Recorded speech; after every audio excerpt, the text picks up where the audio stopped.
En 1929, Simone Louise de Pinet-de-Borde des Forêts passe son permis de conduire à l'âge de 19 ans. Dès l'année suivante, elle participe avec succès et sans accident à des courses automobiles et à des rallyes pendant près de 30 ans. C'est elle qui donna son nom à cette célèbre citation « En voiture Simone ».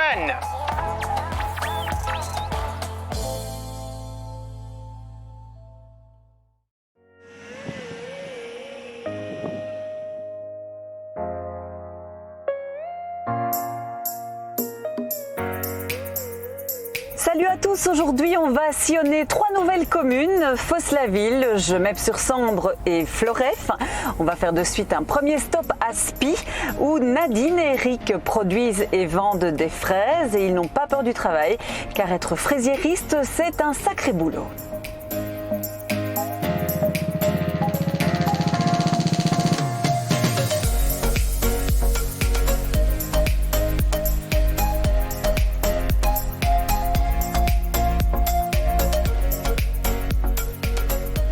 Je suis déjà né dans une famille de fraisiers à Ouépion. Mes parents, mes grands-parents, mes oncles, enfin bon, toute la famille était dans les frais. J'ai été baigné là-dedans tout petit.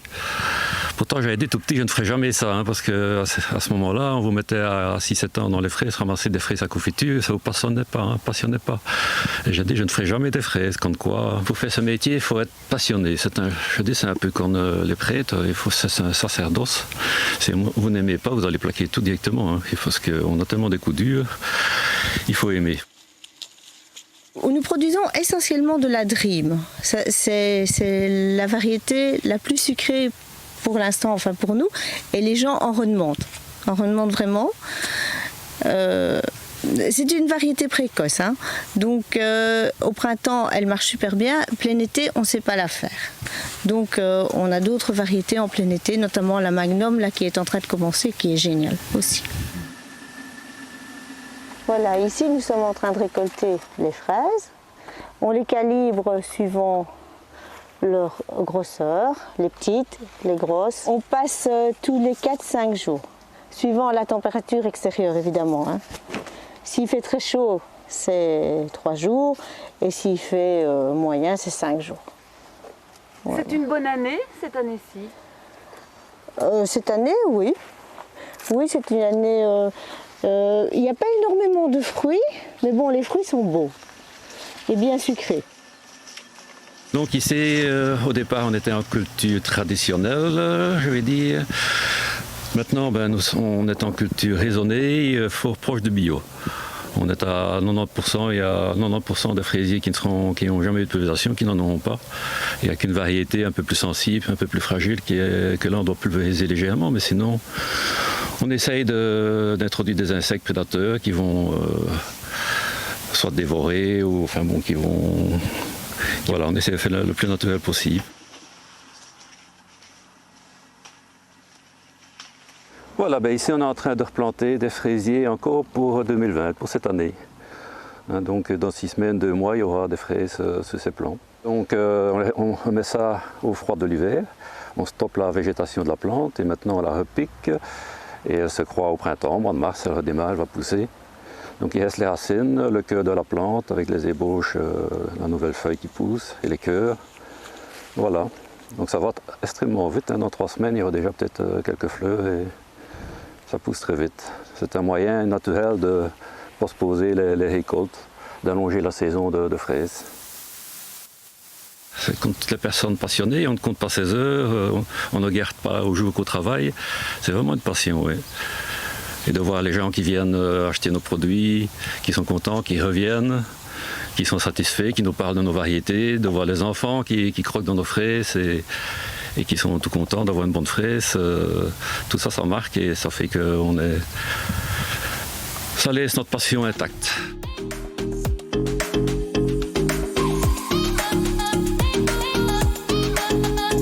On quitte les champs de Nadine et Eric pour se rendre à Floreffe, dans l'ancien bâtiment de la brigade, et ses dépendances est installé CHIP, le centre historique Interpolis.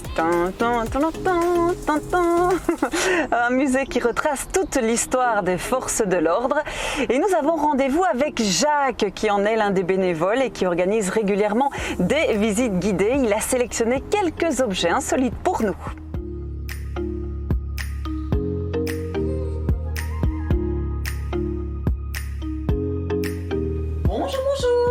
Bonjour madame, bienvenue au centre historique Interpolice de Floref. Vous allez voir ici un ensemble d'objets et d'uniformes qui reprennent toute l'histoire des forces de l'ordre de Belgique depuis notre indépendance en 1830.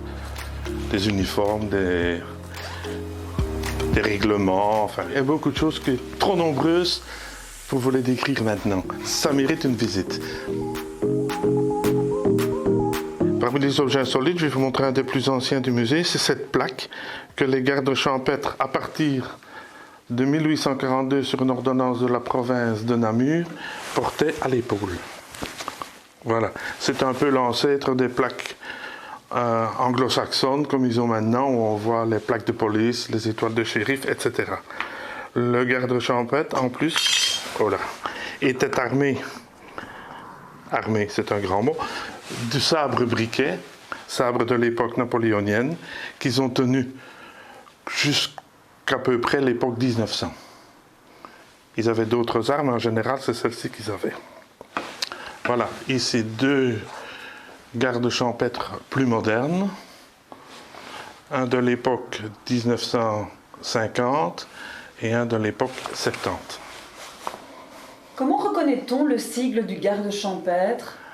Le garde champêtre, on le voit sur son col ici, a un gland, c'est la police rurale, tandis que la police a ici un glaive. C'est une tenue du dernier commissaire de Floref. Toutes les armes que vous voyez ici sont quand même neutralisées et ne servent plus.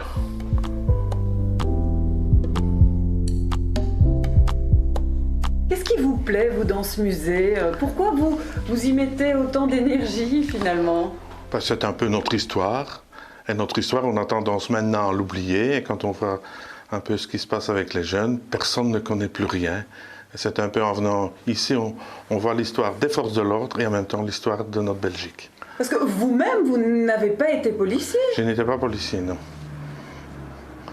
Mais plusieurs membres de notre ASBN ne sont pas policiers, viennent ici par goût. Par goût de l'histoire, par goût de l'uniformologie, etc.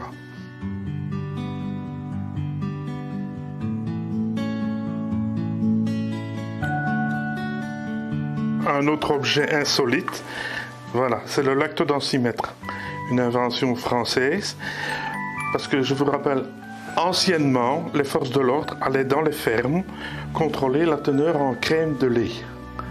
Alors cet appareil servait à mesurer la densité de la crème dans le lait, parce que les fermiers vendaient du lait au détail et pour voir s'il n'y avait pas de tricherie.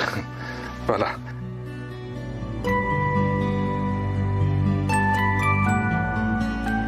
Nous sommes partis de rien, voici plus de 15 ans. Et tous les passionnés s'y sont mis pour repeindre les locaux et alors trouver des collections. Maintenant, comme on commence à être connus, on nous téléphone pour nous proposer telle ou telle pièce.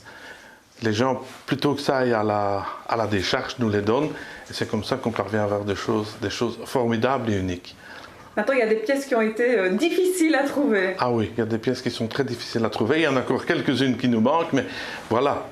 Par exemple, il y a la pèlerine du gendarme comme ils avaient avant la guerre, qu'ils avaient entre les deux guerres.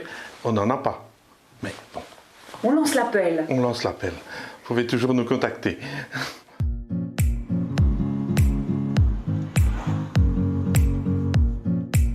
Et pour finir tout en fraîcheur, cette émission, rien de tel qu'une bonne bière. À Fosse-la-Ville, Étienne et Nadine se sont lancés dans un pari un peu fou, celui de créer, au sein même de leur propre habitation, une picobrasserie, une brasserie encore un peu plus petite qu'une microbrasserie.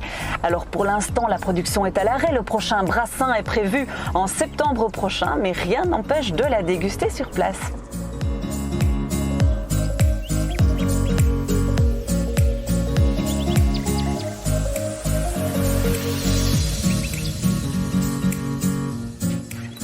Bonjour vous deux. Bonjour Florence. Bienvenue à Les Petites Bressennes. Ah, c'est votre petite brasserie. Oui, voilà, Les Petites Bressennes en wallon, c'est la petite brasserie en français. On va visiter ça? Ok, tu me suis? Oui. Allons-y. Voilà, ici on entre dans le vif du sujet. On est en plein dans la salle de brassage.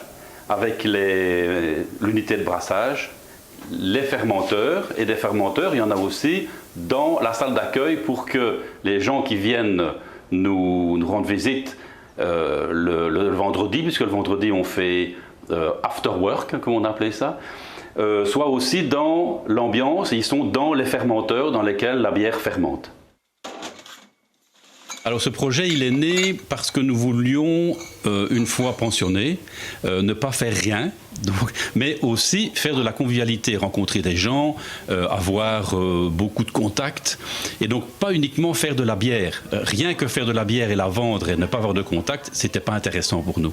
Donc c'est comme ça que le projet est né. Nous avions vraiment envie de faire un projet à deux de couple, puisque nous avons toujours travaillé séparément avant, pendant une trentaine d'années, et on était complètement surexcités de faire ça ensemble. Ici, on est dans la salle d'embouteillage, qui est juste à côté de la salle de brassage.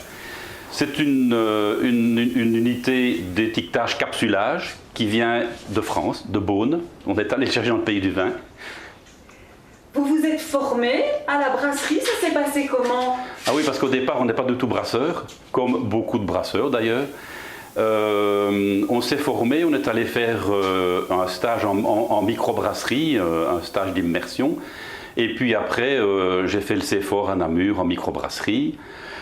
Et voilà, autodidacte, et on a continué comme ça pour arriver à ouvrir notre brasserie. Mais ce qui a été le plus dur, ce n'était pas de brasser. C'était de concevoir la brasserie dans les locaux existants. Alors on propose la Dorée, qui est une bière entre la blonde et l'ambrée, qui fait 6 degrés, qui a comme particularité bien spéciale qu'elle est 95% belge à l'intérieur de la bouteille. Donc tous les ingrédients sont belges, y compris la levure, puisque c'est une levure liquide fraîche d'Orval, ce qui en fait une bière évolutive. Si vous la buvez un an après, elle n'a plus le même goût que quand on la boit jeune. Il y a la Festive, qui est exactement la même bière, mais avec une levure tout à fait classique, sèche de brasserie. Et la troisième, c'est la petite dernière ici, et ce sera la dernière normalement. C'est une brun rubis, qui est un peu plus forte, 7 degrés au lieu de 6 degrés pour les autres, et qui est une bière équilibrée aussi comme les autres, entre le malt et le houblon. Maintenant, il y a un concept qu'on voudrait développer encore après, c'est les bières éphémères. Donc tous les 2 mois, brassées, mais uniquement en 75 centilitres, une bière qui n'a encore jamais été brassée et sortir en fonction de la saison.